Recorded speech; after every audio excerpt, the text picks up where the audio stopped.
to the bush crying, oh Lord, I got dead. It's Maya and short, she running out the house. Forget she's getting. Good evening, everybody, or Dobre večer, Bahamas. I'm finally back from my amazing 5-week trip to Kazakhstan, where it was incredibly, incredibly cold, and I'm loving being back home. I have got an amazing show for you this evening. I am out at the Cube du West Gallery, which is out on West Bay Street, and have an amazing artist, AJ Watson, with me to discuss his upcoming show. But as always, I got some wonderful news and events to tell you about. There is a great photography exhibit going on right now, all about shark conservation within the Bahamas. It's going on at the Hub downtown. And also on Friday night, this Friday, there's going to be a talk given by the Bahamas National Trust there, again, about shark conservation in the Bahamas. So Friday night at 7 at the Hub. Also, the Bahamas Humane Society, as always, is filled up with lots of little puppies and kittens and dogs and cats who need homes. So please check out their Facebook page or the Facebook page of Bark, B-A-A-R-K, and you will see photos of all the amazing animals that are in need of adoption. So please check them out if you're thinking about bringing a little furry animal into your home. And now, on to tonight's show. So excited to have Mr. Watson back on the show. You guys may remember last time I had him here with his amazing son, Jack, who is also a burgeoning artist. So welcome back. Thanks, good to be here in my studio. Yes, this is so exciting. I have to also just do a special little plug here. A thank you to my video cameraman and producer of the show, Ryan Adderley, for finally getting me back out of my little box in the studio and into another studio. So thank you, Ryan. So AJ, tell me, you've got another show coming up. So this is fantastic news. Well, give me some of the details about all right, this. well, it's the first show I've done at the Central Bank. I was always kind of against banks because it's a bank, but they tell me that there's no censorship and you know the lighting is really good, the air conditioning is good. Yes. So you know, and there's a lot of wall space, so I'm a bit freaked out. I'm trying to get all my content done in as much time as I've got. So it's on Friday, 6th of May. Friday the 6th of May. Okay, so we got a couple months to get your artwork going for it. Right, I got a couple months to finish my artwork. I'm about 3/4 way through there. Oh, you are? Okay, incredible. Yeah, I've got a few other things hanging around other places, just waiting. I just don't have much room in here. Right. Yeah, it's called Primary Colours, and the basis of Primary Colours is a friend of mine's band in Australia is called Eddy Current Suspension Ring. Eddy Current Suspension Ring. Okay.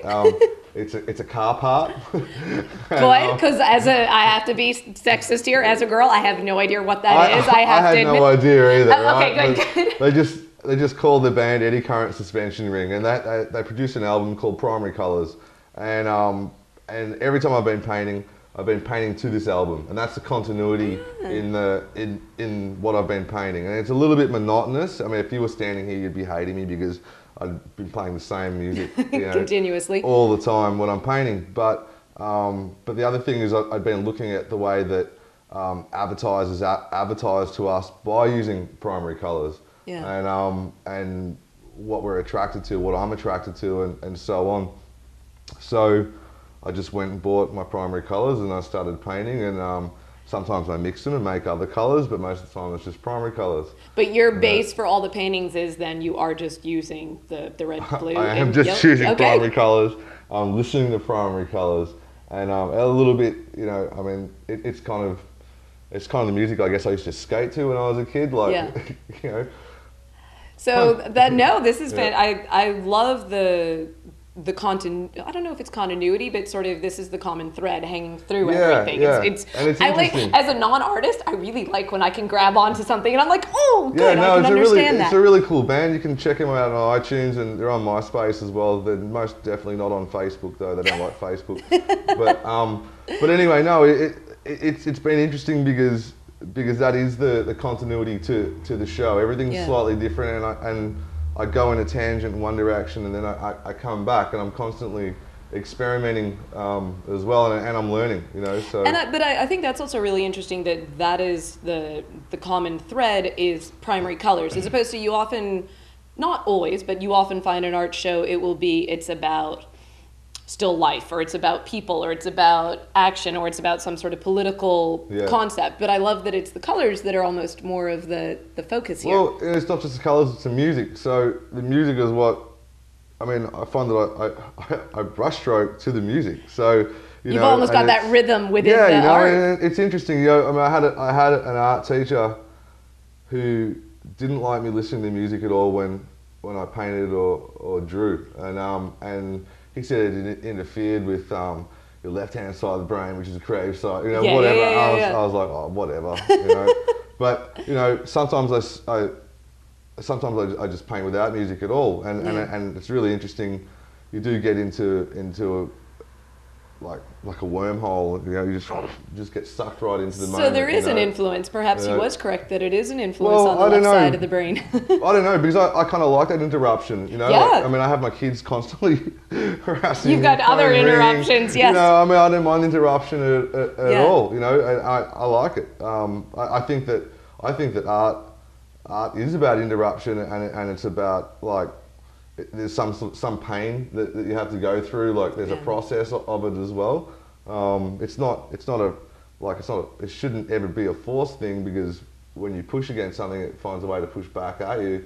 But I like the chaos and I like the interruption.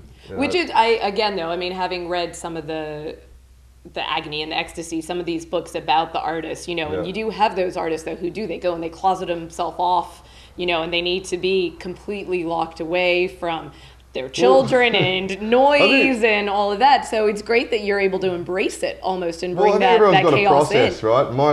My only real thing for my process is to clean my space up completely before I start another painting. So like I might have something that I want to paint, but my space has to be like, I mean, not that I can eat off the floor, but like everything has to be put away and put where I can find it easily. And new beginning, new piece, new beginning. Gotta have that. I mean, right now it's clean. It's clean because you're here, and I'm you know, just about to start something new. But yeah, I mean, look, the chaos of it all is I mean, the chaos theory of it all is my kids coming in and phones ringing and have to continue on with regular life apart from art. Crazy neighbors coming to visit, all these sorts of things. There you go.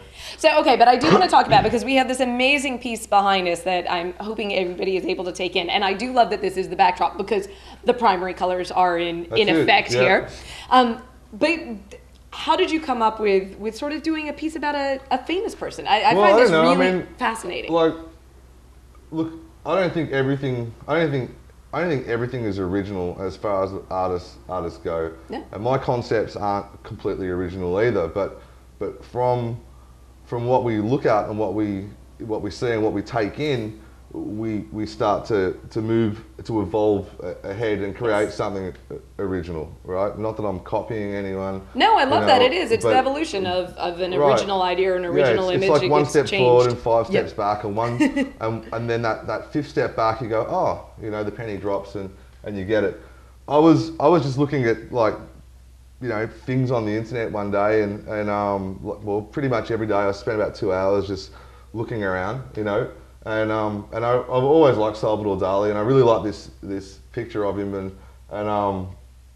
I just decided to paint him, and the way it worked, I had no idea it was going to work like that. You know, I do Photoshop the image and adjust it a little bit to how I can see it a little bit better, and right, and actually we should go through, just in case there are some viewers out there who haven't seen your previous shows, but a little bit about your process, because I think it's so, not to delve into the artist's secrets, but you take an image, whether you have made the photograph yourself, but you take an image and then you sort of recreate it with all the artistic wonderfulness on the canvas. Correct. Yeah, I take a photo. Most of the time I take a photo. I don't take photos off the internet. Yeah. And then I adjust the brightness and contrast. I might make it grayscale. I can do so many different things that I can't do with my eyes. Yeah. You know, when I'm looking at something, and then from that I start to see what roughly it's gonna come out like when I paint it, and then I paint. And so this one, you know, was a picture I found on the internet that I liked, and I. You know, not only do I adjust it, I changed it by a lot, so I couldn't get sued. Yeah, as one does. Right.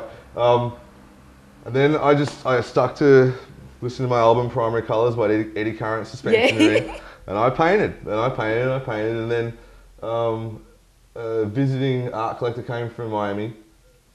He wanted to send my studio and talk to me and so on, and this was I think number 3 that I finished for the show. Looked at this and said, I'll have that. Oh, fantastic. So this is actually going to leave the Bahamas. This is going on an international journey. And I've got to go over and re-stretch it and do the whole thing. But thank God I did sell it because it paid for everything, all the the rest materials of the pieces and everything else. Because it's, times are tough, man. See, and this is great. This is previous artists, feeding into the new artists. Yeah. And I mean, this whole concept though, and I may be completely off on this, but this seems very almost Warhol-esque in that, he would take an image of a Campbell soup can or whatever it would be, and then there was no concept that it was, him copying something. It was obviously original art. Well, remember that he was like, his day-to-day money was advertising art. Ah, I didn't know that. I don't know enough about him. Oh, so interesting. He worked for like the New Yorker magazine and a few other different magazines, and day-to-day how he made money was advertising art. So he was the king of using primary colours to get you to look at it, to get sucked in. He understood that, but I wasn't trying to be Warhol. I was trying to be me, and I guess it came out Warhol-y. But it's very you. That's what's so great about it. We're gonna have to take a break. You know me, I would just talk nonstop, but we're gonna take a quick break, and then when we come back, actually, AJ is gonna do some work. I don't know if it's going to be in the next segment, so you're going to have to stay and watch the whole show. But he's actually going to show you some of his process, which is really quite an incredible opportunity. So come back with us after the break. Harry talking food, shimmy